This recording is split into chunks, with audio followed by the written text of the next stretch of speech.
హరే కృష్ణ. శ్రీమాత్రే నమః.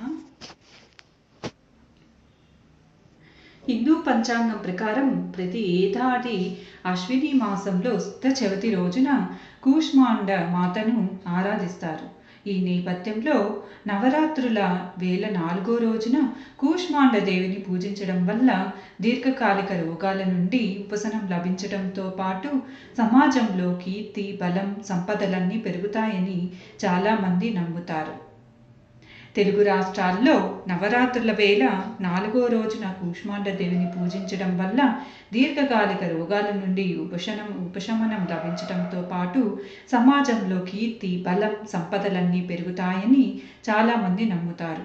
ఈ సందర్భంగా కూష్మాండ దేవి ఏ రూపంలో ఉంటారు, అమ్మవారి పూజా విధానం, ఈ అమ్మవారికి ఏ రంగులంటే ఇష్టం, కూష్మాండ దేవి వాడే ఆయుధాలేంటి, ఈ మాత అనుగ్రహం పొందడానికి ఎలాంటి మంత్రాలను పఠించాలని పూర్తి విషయాన్ని ఇప్పుడు మనం తెలుసుకుందాం.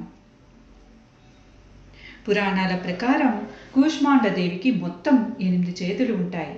ఆ చేతుల్లో చక్రం, ఖడ్గం, గద, పాసం, ధనస్సు, బాణాలు, ఒక తేనె భాండం, ఒక రక్త భాండం ఉంటాయి. ఈ అమ్మవారు సింహవాహనంపై భూమి మీదకు వస్తారు. కూష్మాండం అంటే కు అంటే చిన్నది, ఉష్మ అంటే శక్తి, అండ అంటే విశ్వం. అమ్మవారు తన శక్తితో ఈ విశ్వాన్ని సృష్టించిందని పురాణాల ద్వారా తెలుస్తుంది. నవరాత్రుల వేళ 4వ రోజున కూష్మాండ దేవిని పూజించేవారు ఆకుపచ్చని రంగు దుస్తులు ధరించడాన్ని శుభప్రదంగా పరిగణిస్తారు. ఈ అమ్మవారికి ఆకుపచ్చని రంగు అంటే చాలా ప్రీతికరమైనదని చాలామంది నమ్ముతారు.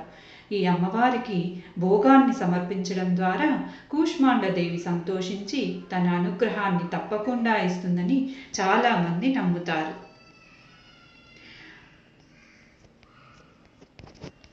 ఆదివారం రోజున సూర్యోదయం కంటే ముందే నిద్రలేచి స్నానం చేయాలి. ఆ తర్వాత కూష్మాండ దేవిని అలంకరించాలి. అమ్మవారికి ఎర్రని పువ్వులు, తెల్లని కుంటలు, పండ్లను సమర్పించాలి.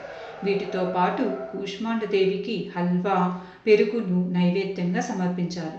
పూజ ముగిసిన అనంతరం హారతి ఇవ్వాలి.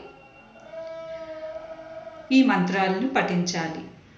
సురా సంపూర్ణ కలసం రుధిరాప్లుతమేవ చ దధానా హస్తపద్మాభ్యం కూష్మాండా సుగతాస్తు మే సర్వభూతేషు మా కూష్మాండ రూపేణ సంస్థ నమస్తస్య నమస్తస్య నమస్తస్య నమో నమః.